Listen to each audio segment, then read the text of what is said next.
Assalamualaikum warahmatullahi wabarakatuh. Alhamdulillah, wassalatu wassalamu ala rasulullah wa alihi wa sahbihi ajma'in. Alhamdulillah, we gather again tonight for the series of the four Imam of Islamic jurisprudence, the fiqh, and today we're gonna cover the third Imam, which is Muhammad ibn Idris, well famously known as Al-Safi'i or Al-Safi or Al-Safi. We're gonna talk about it. So it's been a while since we talked the other two imams. I can't remember when exactly we did that. Probably 3 or 4 months ago. Probably almost like we started November, December, January or something. I can't remember. So it's been postponed and delayed. Inshallah, we come to the third one right now. As we have already talked about, we mentioned about Imam Abu Hanifa. This is the first one, from 80 Hijri to 150 Hijri. And then we talk about Imam Malik bin Anas, rahimahullah. That is from 93 Hijri to 179. Imam Malik was always stay in Medina. We talked about that last time. So today, inshallah, we are going to talk about Imam Shafii. He was born in Gaza, which is now is a modern Palestine. So Palestine, or the at the time was Gaza. I think still we have that Gaza still, right? So it's a Gaza and the West Bank, and then may Allah help us to get that land again. Amin, Ya Rabbal Amin. And then later on, the fourth Imam, we're gonna talk about Imam Ahmad bin Ibn Hanbal. So you can see that I put sort of like a timeline diagram. So Imam Abu Hanifa. So the interesting thing is that Imam Shafi actually was born just on the same year that Imam Abu Hanifa passed away, right? So it's very very interesting actually. So it's like Allah has replaced us, Imam Abu Hanifa, with another Imam, as is Allah's plan to have.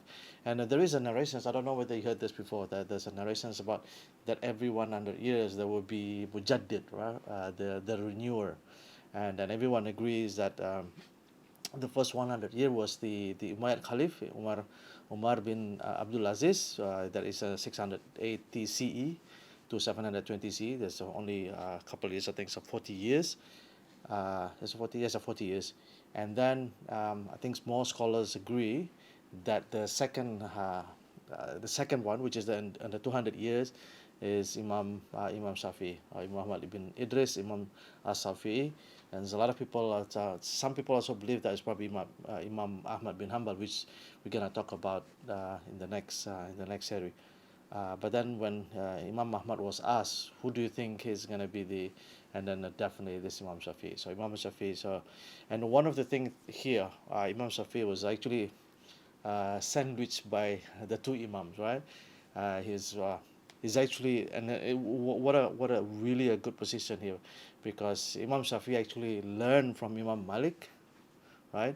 And then Imam Shafii actually a teacher from one of the teachers for Imam Hanbal, right?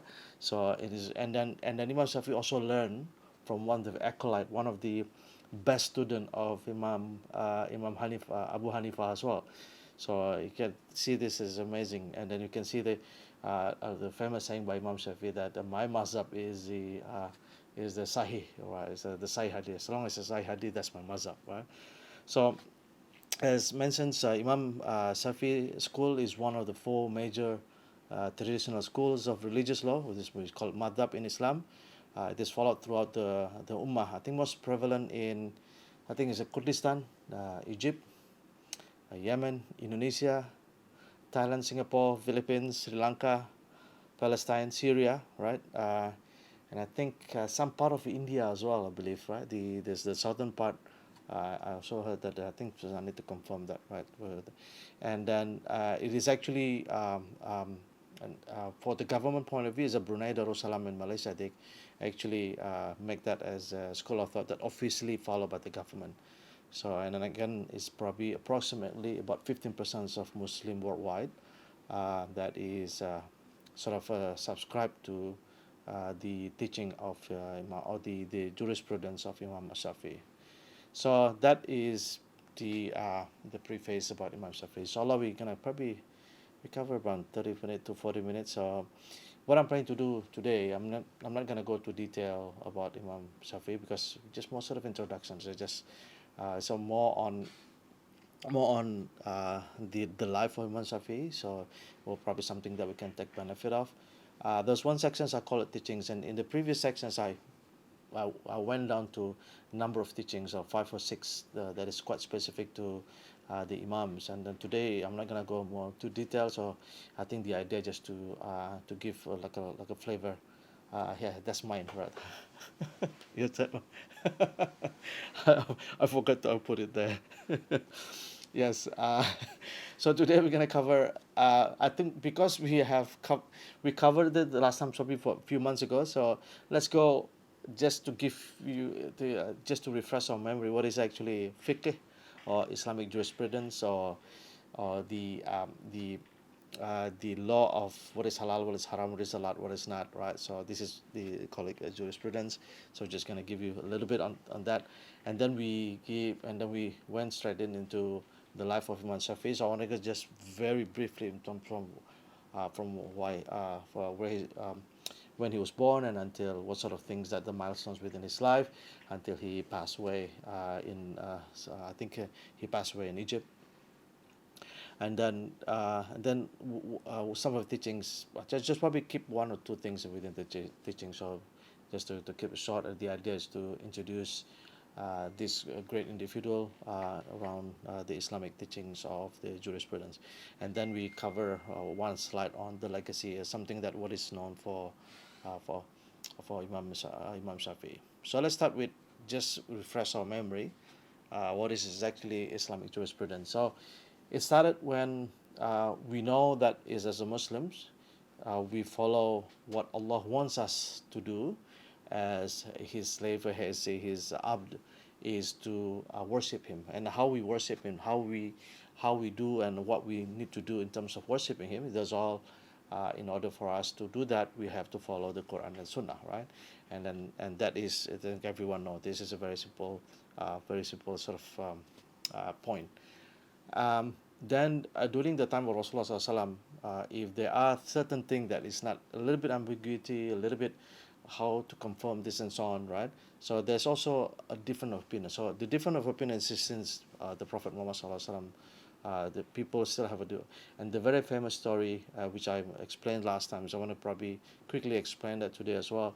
For example, the famous story of the Bani Qurayza. All right, I don't know whether you remember that when I think it's after the battle of Khandaq, and Rasulullah SAW was about ready to take off the armor, and Jibril came down. No, no, we need to. We have not taken off our armor yet, so we need to go to Bani Qurayza. And Rasulullah SAW mentions, do not pray Asar until you reach Bani Qurayza, right? So that is the order from Rasulullah SAW. And the companions who heard that, they went straight away, right? But the thing is, Medina was quite big, so people who heard that, when they heard it directly from the Prophet, they went straight in, and they will reach Bani Qurayza during Asr time, right? So then they can perform Asr there. But however, because Medina is quite big, and probably the last person who heard it probably 1 hour, 2 hours, probably 3 hours after that, right? So when they heard, okay, let's go. But when they started moving, the Asr time is about to finish, but they have not reached Bani Qurayza yet. So this group of companions of Sahaba, they're thinking, okay, they they are split into 2 opinions, right? One says Rasulullah explicitly mentioned that we only pray Asar at Bani Qurayza, right? So this is special order, so we have to follow that. And another group of companions said, no, no, no, no. Prayer is a prescribed time. This is Allah's rule, right? What Rasulullah meant to say, hurry up. So I want to do Asar now, right? So it's actually split. So one of them just went, continue walking, and they reached Bani Qurayza even after Isha time. So they performed the Asar, Maghrib, and Isha together, right? While certain group of people, they perform the Asar in during the travel, and then they continue, and then they do Maghrib upon the time and Isha upon the time. So when they reach the place of Bani Qurayza, they're asking Prophet Muhammad, which one is true, which one is correct, right? And Rasulullah did not answer that, right? So this is actually a different opinion. and whether, and inshallah, when we are in Jannah next, or inshallah, and then we will ask Rasulullah sallallahu alaihi wasallam, what is exactly you meant by that? Which one is actually correct? But of course, Rasulullah didn't mention that because that means it's opening up for a way of different opinions, right? So there are different of opinions, and there is the best. So I think the famous story, the famous example, and of course they are existed but limited, right? Why? Because Rasulullah there, they can just go straight to Rasulullah. Ya Rasulullah, how do you derive this? And they can go refer to that, right? And then what happened if Rasulullah was not around? And you see the companions, the Sahaba, they are the best student, right? They're the student that are very close to Prophet Muhammad SAW. So when Rasulullah was not around, they perform what we call istihad. Okay, I think this is how Rasulullah would like us to do it. So they perform that, and then after after they met Rasulullah SAW, they will then confirm that, right? So many cases like that. For example, people come to one of the companions, they asking, so one of my chief leaders, the tribe leaders are sick. Can you help them? And then someone came and perform ruqyah on them, and apparently the person got cured, and then the person gifted them some animal, and then when they come back to Medina, they asked Rasulullah, I performed this ruqyah and so on and so forth. I recited a Fatiha to them, and then they recover from the illness. They give us this. Can we do this? And Rasulullah allow them to do that, right? So that means they make the ijtihad, right? And then Rasulullah SAW will confirm whether it's yes or not. The same thing when a number of companions got stranded and they almost reached the near of the sea, and they found a huge, which is actually the carcass of a whale, right? It's so big. The whale is so big. One of the companions mentioned the story that they sat on the camel. Even the camel can went through the bone of the whale. So they took up the fish, right? Of course everyone knows as a whale is not a fish. Whale is a sea mammal, a marine mammal. So they took out the flesh or the meat of the animal, of the mammal, of the whale, and they cook it and they eat it, right? So they eat it. So they got stranded. They stay for a few days, and some relations they stay for a week or something. So when they planning to go back to Medina, they took some of the meat, right? And then they took that back to Medina. And so they told Rasulullah SAW, Ya Rasulullah, they told the story. We came to this place, we got stranded, and we found this piece of flesh from this sea mammal. Can we eat it? Right? But they already ate it, right? And Rasulullah said, okay, show me. And then they asked them to cook, and Rasulullah ate it. So I think that is probably the only narrations where Rasulullah actually ate seafood, right? So this is, and this is, it is a lot of stories like that where the companions perform ijtihad first, and then they ask Rasulullah sallallahu. There's many stories like that. Now, what happened after the demise of Prophet Muhammad sallallahu alaihi wasallam? So whatever, if they need something to confirm, or they, of course the need arose, right? But they know who our prophet mentioned, that when you come to certain stages or stuff like that, you want to ask the questions, you ask particular companions. So they all came to our mother Aisha, for example, Abdullah ibn Mas'ud, Zaid bin Thabit ibn Abbas, and etc. etc. Right? So for example, even also they also came for Ibn Umar, for example, Abdullah ibn Umar. They asked, they consulted them in terms of how to do, how to ask for the haram or the halal, or anything about the jurisprudence, right? So that is the story behind that.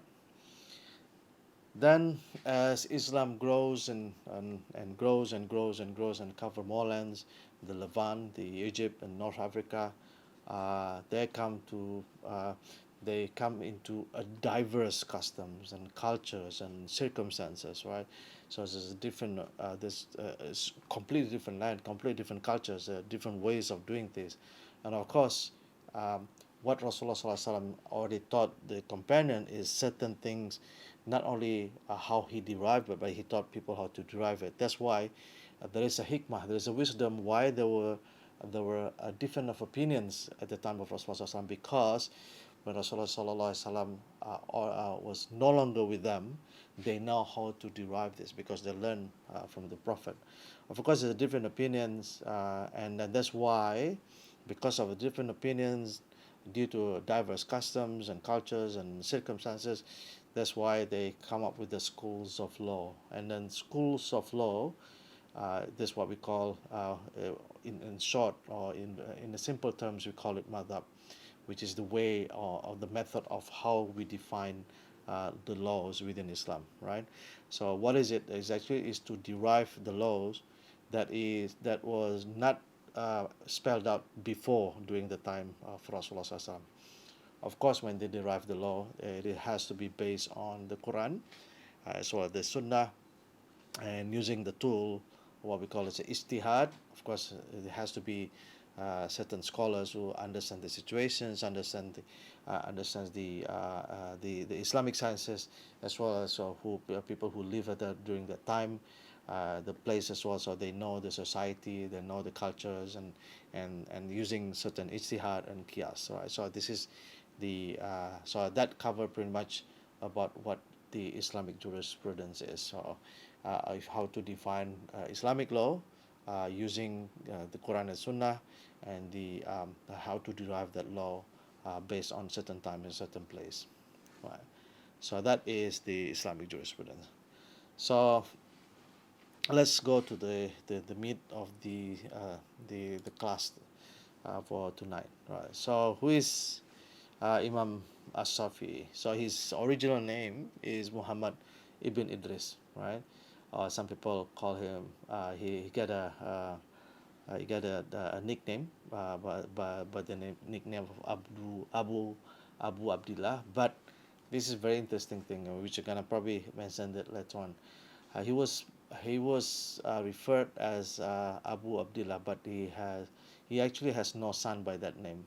It is just lakab, right? So it's like a nickname to show out of respect, right? So someone so old, someone who's people say up to, just the same as like our mother Aisha radhiallahu anha, that Rasulullah suggested people to call her, or some people call her by the name of Abdullah.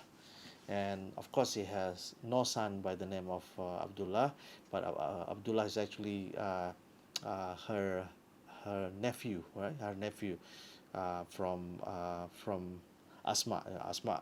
Asma, who was married with Zubair, had a son by the name of Abdullah bin Zubair. So and people call our mother Aisha by the name of Abdullah. And he also is referred to Shaykhul Islam, right? Because of course, because his understandings of the fiqh, understanding of, and we're gonna talk about that later on, and then his famous book called Al Risala or Ar Risala. The long name is Kitabur Risala fi Usul al Fiqh, which is the book of Risalah. Risalah, the same word as Rasul, which is something that is being transmitted, something being communicated. So this the Risalah, the communications of the Usul al-Fiqh with the foundations of jurisprudence, which is considered to be one of the best, one of the seminal texts on the principle of Islamic jurisprudence, or something that is very important in terms of deriving certain Islamic jurisprudence. So that is. So he was born in Gaza, and Gaza is actually the name of Gaza means Gaza Hasim. So it's actually the place of Banu Hasim. I think one of the Bani Hasim is a subtribe of the Quraysh, and Rasulullah SAW is from the Bani Hasim. And then I think one of the key persons within Bani Hasim actually passed away in that land, in Gaza, where Gaza right now. So that's why the place is called Gaza, which is the place of Bani Hashim. So it's quite historical, and hopefully one day Gaza will go back to the one who can rule the land peacefully, and then people from every ethnicities and from every, probably even different region will live peacefully under the ruler of a just ruler, inshallah. Amin ya rabbil alamin. And He was at the time he was the Abbasid Caliphate, so there was still Abbasid Caliphate before, if as you know, after the Khulafa or Rasidin, after the four caliph, and there was a dynasty called Abbasid, which is from the family and the descendant of Abdullah ibn Abbas, Abbas bin Abdul Muttalib, which is the uncle of Prophet Muhammad SAW. And this is all the generations spanned across 300 years after, I think. Please don't quote me on that.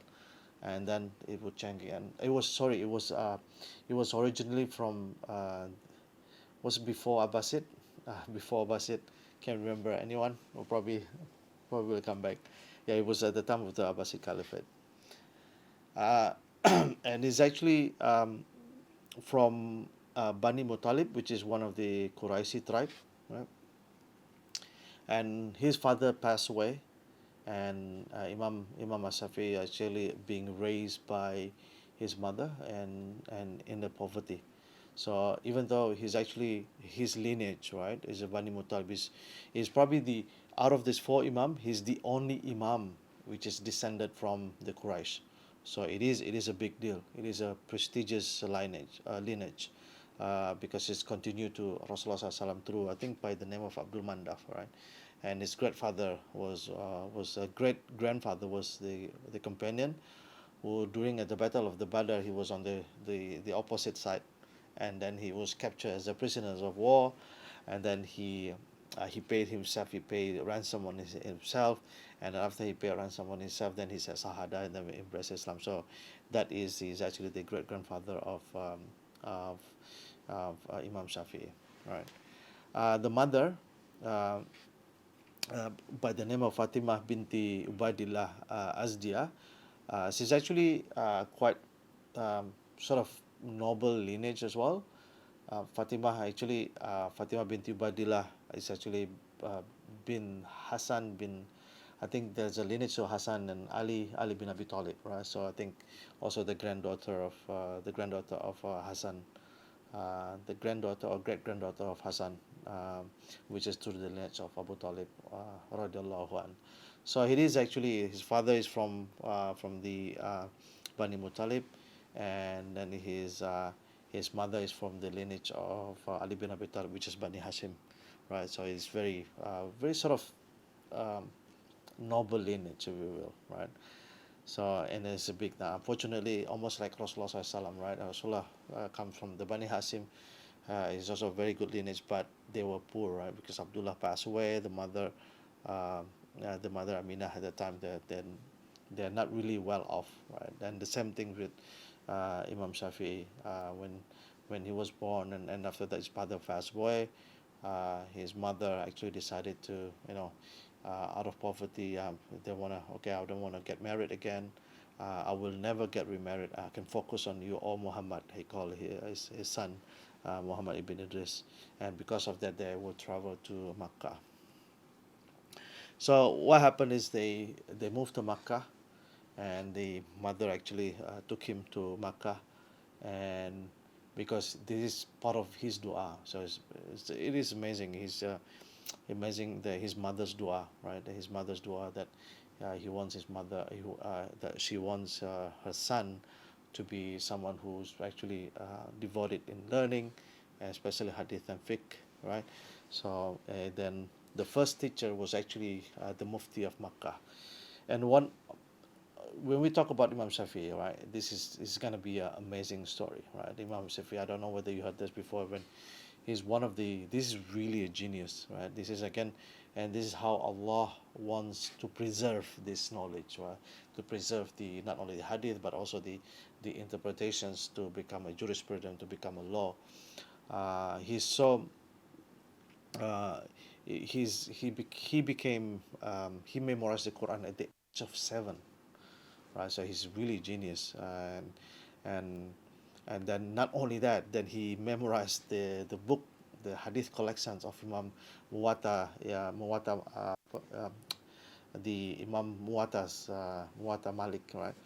And when he first came, right, when he first came to Mecca, and then he has some relative, and they because the mother is actually very poor, so they rely on someone for them to look after them financially. So and so then you can focus on learning.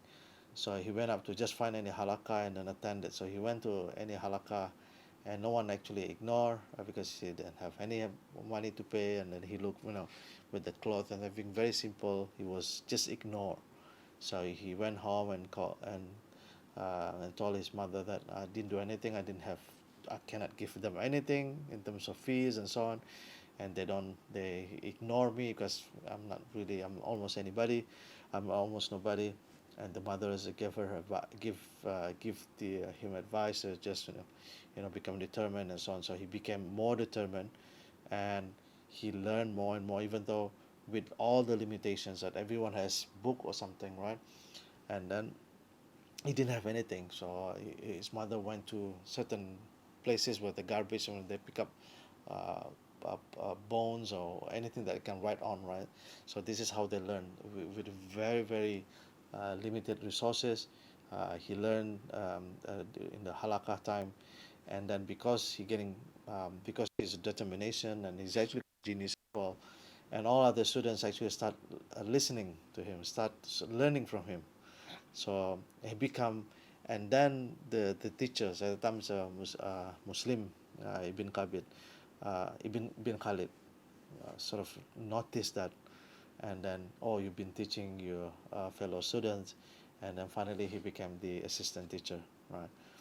And then one of the amazing things, when he memorized the book of Hadith, which is Mawata Imam Malik, it took him 9 days to memorize all about 1,900 sort of hadith in that collection. 9 days to memorize it, because he had to. Everyone got a book and to buy the book, right? So he didn't have money to buy the book, so it's just borrow. Can I borrow a book? And he memorized it. And it was at the age of 9 years old, right? So he memorized the Quran. Was 7. He memorized. That's the only book at the time, right? The book of Hadith is only at the time, is the very popular time. I think this only Imam Bukhari probably will come a bit later on. The Sahih Bukhari and Sahih Muslim come a bit later on. Muwatta Malik is one of the first book of Hadith, right? So he memorized this book, and then he also continued learning about the Arabic language, the poetry, and the Quran recitations. He has a very, very nice sort of Quran recitation. Whenever there's a gathering and they open up with the Quran recitations, he will be invited to come and recite the Quran and whatnot. And so many people actually attended his halakah, not to listen to his lecture, but rather to hear his eloquent speech. Because when you come to a certain, this is one of the quite famous as well during the Rasulullah SAW, when people give poetry, and poetry is like a something that people value, something that people look up to, and part of the entertainment as well. A part of the people will come and listen to this. So he has a very good sort of eloquent Arabic speech, and then people just come to hear him reciting Quran and talk. Right?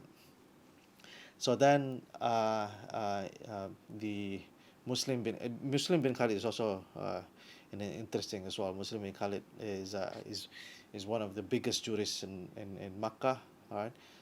He died around 179. He's actually an African descent, so it's quite amazing how it's actually people from Africa at the time becoming the jurists in Makkah. So when he noticed Imam Shafii, and then he commands Imam Shafii to give fatwa. So he has already given fatwa at the age of 15, right? At the age of 15. So he's actually very, very young. Subhanallah. Is really, and I found this a very interesting anecdote, a very funny story, right? And then he was very young, and I remember he was memorizing Quran at 6 or 7, and he's already memorized Muwatta Imam Malik and so on. So one day he was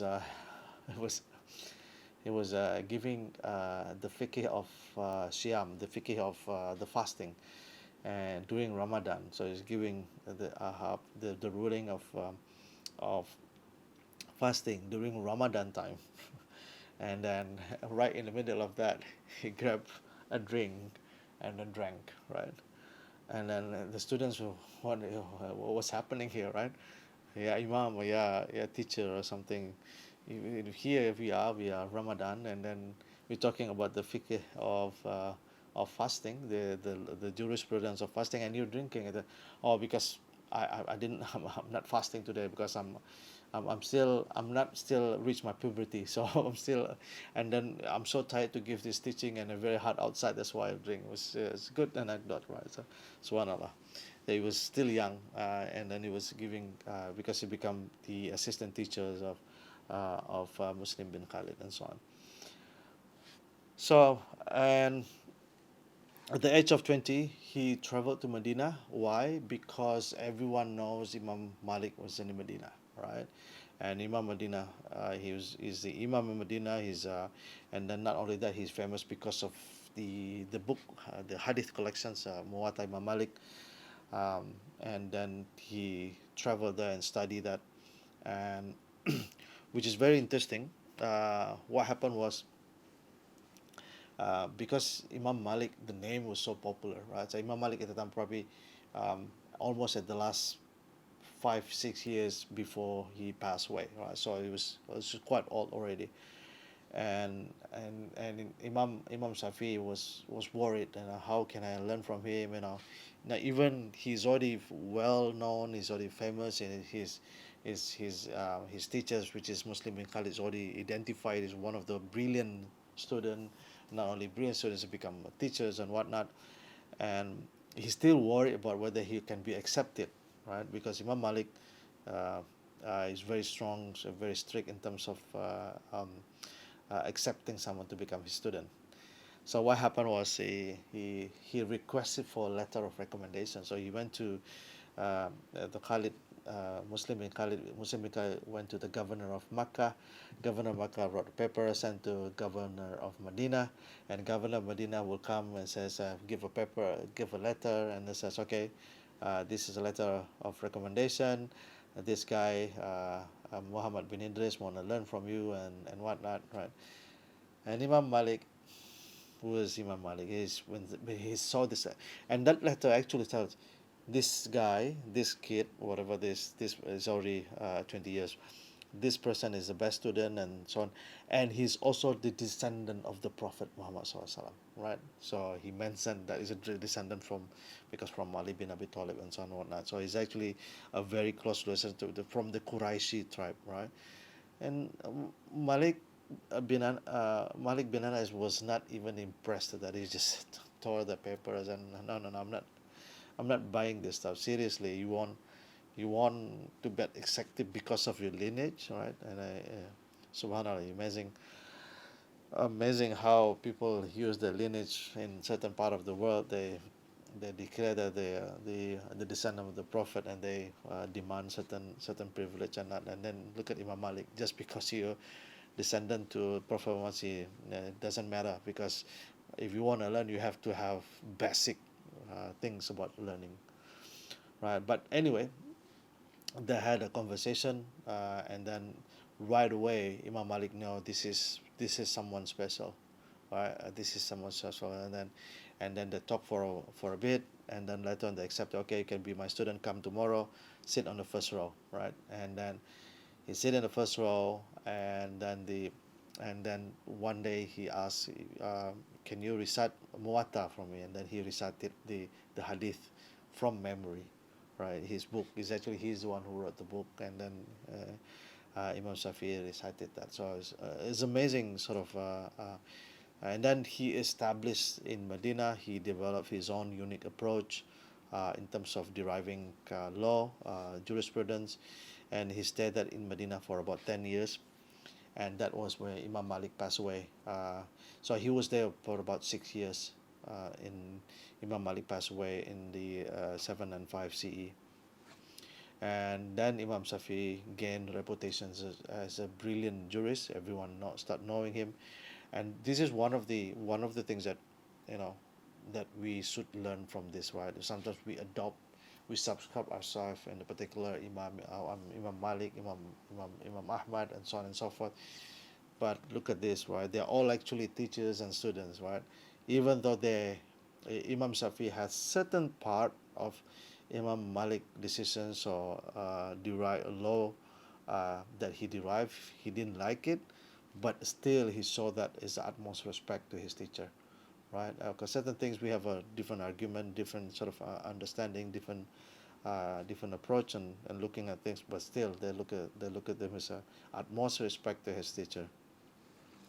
And finally, after the demise, after the passing away of Imam Malik and Imam Shafii left Medina, and I think, and actually Imam Shafii never left Medina, never until the passing away of Imam Malik. And we all know that Imam Malik never left Medina.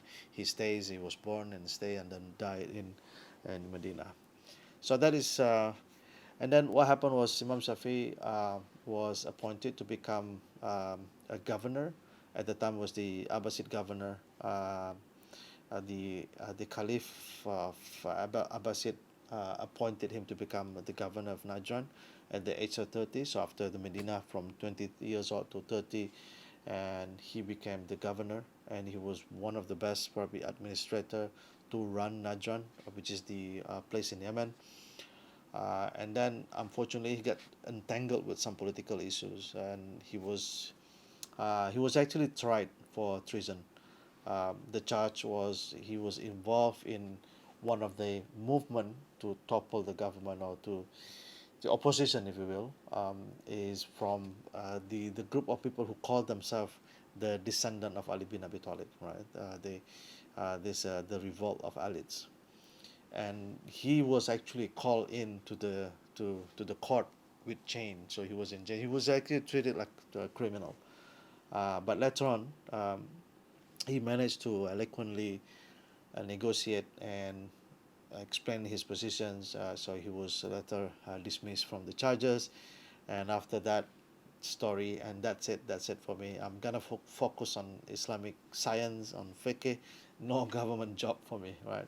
So, and again, the same thing with the previous two imams before. They really never want to get involved with the government, because once you get involved with the government and start having money from them and so on, it's very hard to become non-biased anymore, right? Because that's why you have to maintain your integrity, to maintain your non-support, non-partisan, by not getting involved in the politics. That's why there's the ulama and the umara, right? They should be, they have a different role. So that's why in certain places and whatnot, some people who call themselves ulama get involved in the government and the ruling and so on, and it's something that is probably we should learn from our these four imams. All right. So what happened after the place in Najran? So he went to Baghdad, and this where things got very interesting. He actually studied fiqh from the student of Imam Abu Hanifa by the name Al-Shabani. And then this is where he actually start building his mazhab, right? So after understanding the mazhab of Imam Malik, and then learning about the mazhab from Imam Abu Hanifa, which is the student of Imam, the more or less a sort of acolyte of Imam Abu Hanifa, which is Ashabani. He developed his madhab, and then he's active in discussions and argument with people who adopt Hanafi school of thought, and then he defends Maliki as well. So because he learned Maliki first, and when he got exposed to Hanafi, there's a certain sort of views, and of course, the word argument is probably, we cannot say there's something negative, but it's more sort of exchanges of ideas and thoughts, and remember they know this religion and they want to be the best. They are at the service of the deen. So they don't do this in just to show ego and so on and so on. So it's completely different. That's why they become the names and everything. They become so big. They become one of the these people become the giants within the Islamic sort of sciences. And then he finally moved to Mecca for a few years, and while it's in Mecca, he gave lectures in Masjid al Haram, And at the time his reasoning got, because he already established his position in Makkah at the time. So then after that he went to for about 10 years in Medina, learned more about Imam Malik, and then went for a few years in Baghdad and learned more about Imam Hanafi school, and then he came back to Masjid al Haram, and then he got more and more mature in terms of his reasoning, and he start appreciating more towards Imam Hanafi school. So he was at that time was defending Imam Malik's school of thought. Now is sort of more appreciative in terms of Imam Hanafi school, right? So and then finally he went back again to Baghdad, where he gained more respects and established more, become established, and there he was by the Caliph Al Makmum. He was offered a job to become a judge, but again, remember, no government job. So he turned that offer down. So then, after in Mecca, he finally returned to Egypt. He spent the last few years in Egypt, where he taught and then served as a judge. This is where he wrote his book, the famous book, the Al Risala. And then he also got a chance to meet Sayyida Nafisa binti Hassan. I think I got mixed up here. The mother, it was Nafisa is actually the son of the grandson of Hassan bin Mali. I got mixed up before. I thought it was the mother Fatima. Yeah, sorry for that. Yeah, it was actually this Nafisa binti Hassan, which is actually the grandson of Hassan ibn Ali. Then and then finally he passed away at the age of 54, and he was buried in Cairo. So that is the story of Imam Shafii. All right, so just this, I don't know whether you can see this clearly. Well, I probably cannot even see. This is just a timeline of as you can see that the Imam Shafi is overlapped with Imam Malik, and also overlapped with Imam. Later on, he will become the teacher, so Imam Ahmad bin Hanbal. As you can see, there's as well that Imam Shafi actually learned from the students of Imam Malik, and then also from the student of Imam Abu Hanifa, and then Imam Ahmad later on will learn from Imam Shafi as well. So that is in short, the life of Imam Shafi'i. So let's go down to some of the teachings. As I mentioned before, I'm not going to go details. I'm just going to go quickly in terms of what is the framework for Imam Shafi'i when he established the jurisprudence, right? Definitely the Quran and Hadith, right? This make up the revealed sources. Um, Imam Shafi actually emphasized the final authority of a hadith of Prophet Muhammad SAW. So that even the Quran was to be interpreted in the light of hadith, not the other way around, right? So while traditionally people is considered that is the Quran is authority, but Imam Shafi argue that the Sunnah has an equal footing to the Quran, as if because he believed that the command of the Prophet Muhammad is actually the command of Allah, Almighty Allah Subhanahu wa Taala. So that's why, and because it's more descriptions and so on, and then as our mother Aisha radhiallahu anha mentioned that Rasulullah sallam is the walking Quran, right? So this is the interpretation of Quran is the life of the Prophet Muhammad sallam. So that's why he used the Sunnah, which is the Hadith of Rasulullah sallam, to interpret the Quran and so on. So he said that that's why he's set up the Quran and Hadith together. This actually make up it is actually the knuckle, right? The source, the revealed sources, the revelation. And then after that, there's the ijma, which is the consensus of Muslim community. So Muslim community, not only scholars but also the laymen as well at the time. Though of course later on people redefine what is the community, because right now probably the layman of the time is probably almost like ulama this year. So I don't know. There's something like that. Then use the qiyas, which is the method of analogy. Um, and then that is the jurisprudence framework. And again, as I mentioned before, that Imam Shafi emphasized the final authority on sound hadith. right? So the Quran has to be interpreted using the sound hadith, which is the Sahih hadith, not the vice versa. And ijma, right? Ijma can only be binding if it use the Sahih hadith, right? Which is the hadith is sound. Right. So that is and then just probably quickly on the reciting the kunut. I think this is everyone knows that Imam Shafii is the one who recite the kunut at the Fajr time. There's a couple of hadith about kunut. The Prophet Muhammad used to stand in Fajr until white thread could be distinguished from the black thread. That means praying Fajr time, almost like a close to the Subuh come, right? And then he would recite kunut. So this is quoted from the Sahih Bukhari. And then in the Sahih Muslim, Rasulullah used to recite kunut in the Fajr prayer during the drought, and he would supplicate for the rain. So, but also there is a hadith that the Prophet Muhammad used to pray Fajr without the reciting kunut. So, and then and because of that, people believe that the practice of kunut during the Fajr prayer is not obligatory, but recommended, especially during the time of hardship. And Imam Shafii take up this rule, as rule it as is to be done on a regular basis, right? So this is one of the famous that he practiced kunut during the Fajr prayer.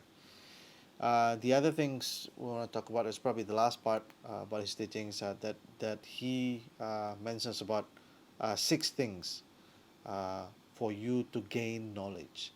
What are the six things? Number one is the intellect, right? Intellect, which is the ability of your mind to think, to reason, to understand, right? Because you need to have that. In order for you to learn the knowledge, you have to have the intellect or understanding, right? So the extent of knowledge we are capable of understanding is a gift from Allah, right? Some people probably just listen, or some people manage to be able to understand. And number two is the desire, which is really, it's not only you want it, but you desire to want it. So the one who has the desire to reach a noble goal will naturally become a seeker of knowledge, right? So it's always, having desire, knowing your why you want to do this, right? So it's not what. I remember probably in previous sessions when I talked about one of the recently very famous motivational speaker by the name of Simon Sinek, right? He studied everything with why certain company can grow faster compared to other company, because they start with why. Know your why. I don't know whether you understand, you follow that, but yeah, desire is about why you want to do this, right? It's not because you have to do that, or not because you need to do, because what is why, right? So the why is that the one that actually drive you, the desire for you to learn, right? And the last one is effort. How much you want to spend time on that, how much you want to work hard for that, right? So it's a really hard working. So the one who really want to learn knowledge is to be committed to consistent study, strive hard, right? And not to be overcome by laziness. So good student of knowledge, right? They're not lazy, right? And not or overly occupied by frivolous activities, and that bring no benefit, right? And then sustenance mean, this refers to a person having continual means of sustenance, right? If you hungry, then you will not learn, right? So you have to make sure that you have enough money, financial sustenance, not only for you to eat, but also for you to invest on books, classes, and materials, transport. So this is what Imam Shafii mentioned, that you have to have this enough money and sustenance for you to learn the knowledge, right? So sustenance also thinks shelters and food and clothes and other means for survival for the students. So then if sustenance is not available, then there's no desire for knowledge, right? And then companion, what do you mean companion is you have to see your teacher as a companion, right? So a seeker of knowledge seeks the companionship of a teacher.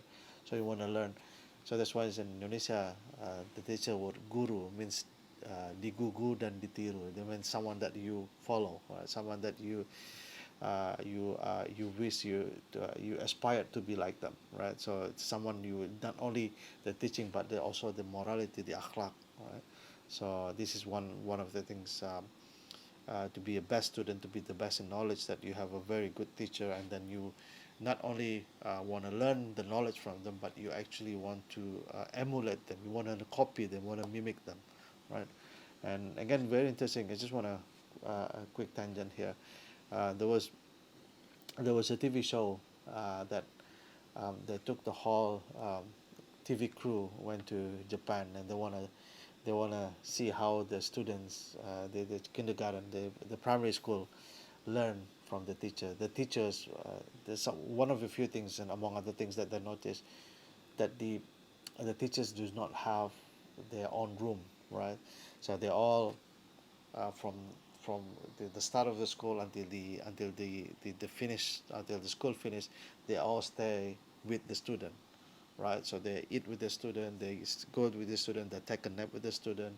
So and then they teach the students. So basically, the students look up to this teacher, right? So whatever, how they go, how they walk, and everything. So not only from the teaching, but it also from the behavior as well, right? So they mimic the akhlaq, the morality as well, right? So this is not only giving you the knowledge, right? So this is a companion. And the last part, which is number 6, is knowledge is vast. So you have to have patience, and then the continuous learning until death do you apart, right?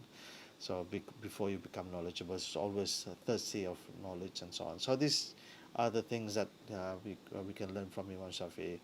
So which is all right. So then the last part, which is the legacy. How do we? What is known for Imam Shafi? He developed a systematic approach to fiqh, as mentioned, the framework.